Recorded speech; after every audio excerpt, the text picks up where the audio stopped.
But that is not the only Tolkien movie that we're developing. We've actually got another film that we'll be making after Hunt for Gollum. Oh, actually, why don't I get somebody else to explain it? Because we've got a very special partner that we're working with. Hello. Oh, hey, Stephen. Hi. Fuck. Just fuck. Nerdrotic.com. What a night last night. I'm going to bed. I'm like, I've got my videos planned. The supercut passed. It's coming out today. I'll tell you what time later. I'm like, okay, mission accomplished. I've got 48 hours to chill. Oh, no. No.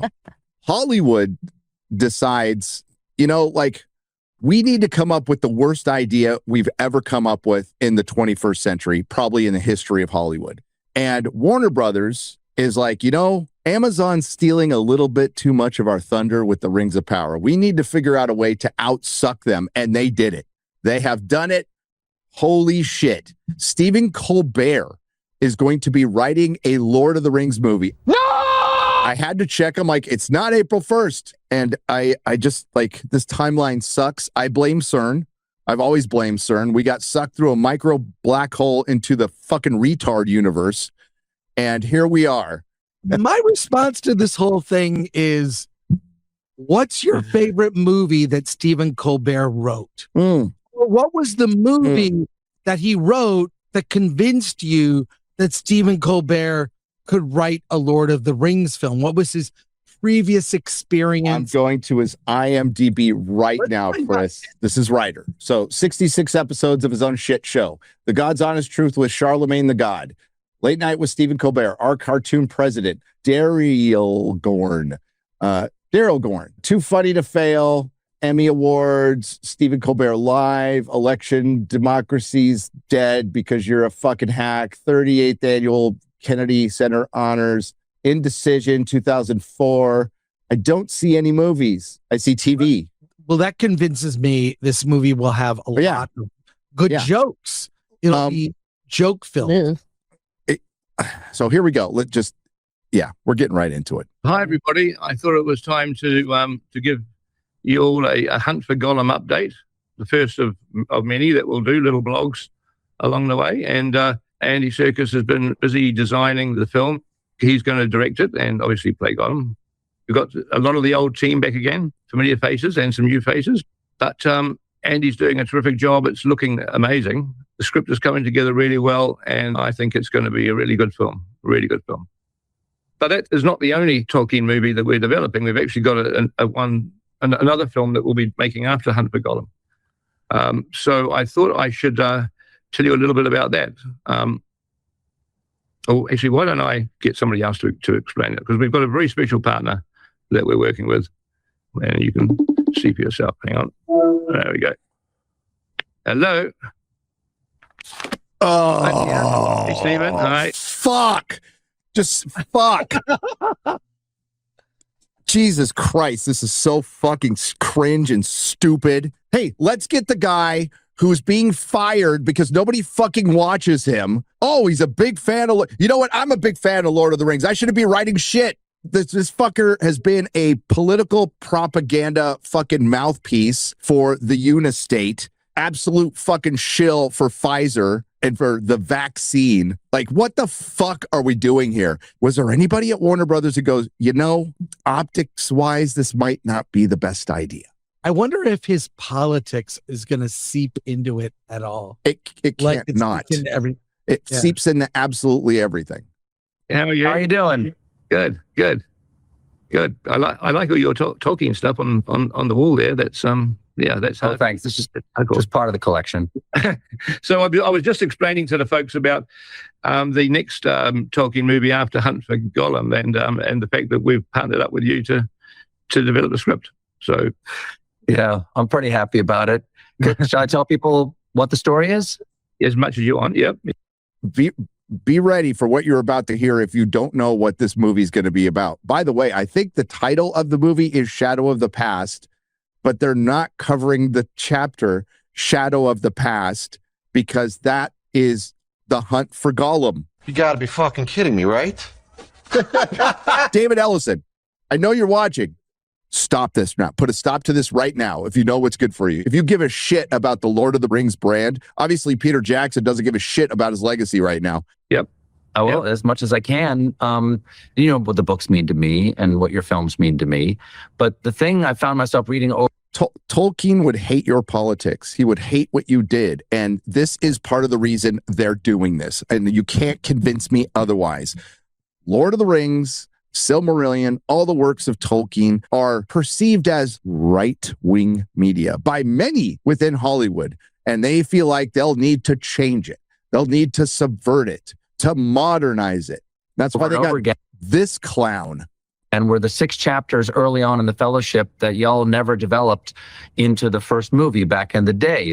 It's basically the chapter is Three's company through fog on the Barrow Downs. And I thought, oh, wait, maybe that could be its own story that could... No. Its own movie? fit into the larger story. Could we make something that was completely faithful to the books while also being completely faithful to the movies that you guys had already made? Well, that's going to be difficult. That's going to be really difficult. And I started talking it over with my son, Peter, who's also a screenwriter. And we worked out what we thought would work, especially as a framing device for that story. And it took me a few years to scrape my courage into a pile to give you a call. But about 2 years ago, I did. You liked it enough to talk to me about it. And ever since then, the two of us have been working with the brilliant Philippa Boyens, who wrote War of the Rohirrim. And we recently took it to Richard Brenner at New Line and Pam Abdi and Mike DeLuca at Warner Brothers. And I could not be happier to say that they loved it. Warner Brothers that has been sold to Paramount because it's so much in debt. So that's what we're going to be working on. Fantastic. Now, are you sure you've got the time, though? Because, that I did not think I would have the time. As much as I love it, I knew I couldn't do that and do the show at the same time. But it turns out I'm going to be free starting this summer. Oh, there's some good news. Isn't that fortunate? Isn't that a you catastrophe right there? So if you'll excuse me, I've got to finish a television show and I've got to write a movie script, but I will see you all in the Shire. Okay. All righty. Bye-bye. See you. Thanks, Peter. Bye. Bye-bye. Fucking hell. This is a direct response. They think he has been forced out by the Trump administration, just like when and if Kimmel leaves. That's what they believe within Hollywood. It's not true. That's what they believe. This is a fucking terrible idea. This is one of the worst ideas I've heard in a long time, and I have covered a lot of fucking bad ideas. I think Hunt for Gollum is a bad idea. I think it's fucking terrible. I don't know how you're going to get an entire movie out of that.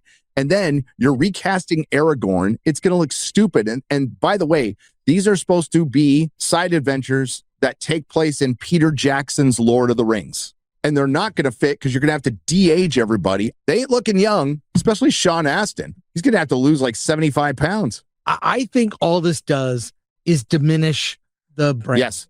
In the way that Starfleet Academy has diminished Star Trek, this will make your memory of the good stuff worse. Everything that's happened to Star Wars with the sequels, it's hard to go back and watch those other movies thinking, well, they destroyed the second Death Star, but Han Solo gets a lightsaber to the chest from his son, an hour and a half later in the very next movie. So I think it diminishes the trilogy. As we saw with Russell T. Davies returning to Doctor Who, this is what Peter Jackson is doing, returning to Lord of the Rings. He's not directing this, but he's producing it. And this is a way for Warner Brothers to maintain rights to Lord of the Rings. And that is the motivation behind it. This isn't a good creative decision. This doesn't help the brand. From the board members' perspective, who don't watch this shit or don't care about it, they're like, oh, we just maintain the IP and we'll bring back some old faces and people will get excited.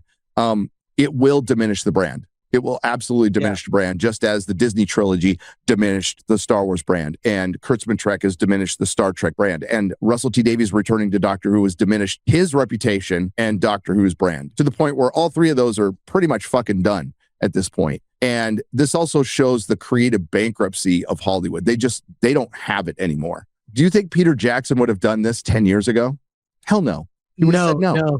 He's really doing it because he's going to get money to lots keep of it people employed and pay the rent. Look, it's in development, and when something's in development, people are getting paid. Whether it goes forward, there's more money there. He couldn't look any less enthusiastic in that hostage video. This is just a straight up money cash grab.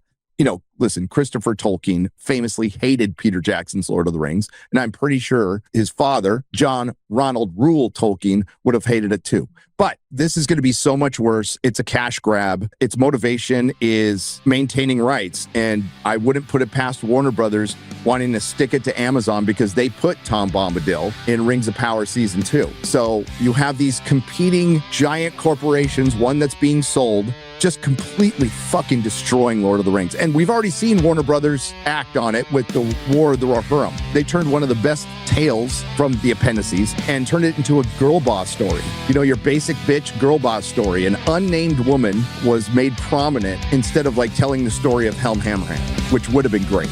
It makes no sense, but it does because they just want money and they don't care. Nerderotic.com. Please subscribe.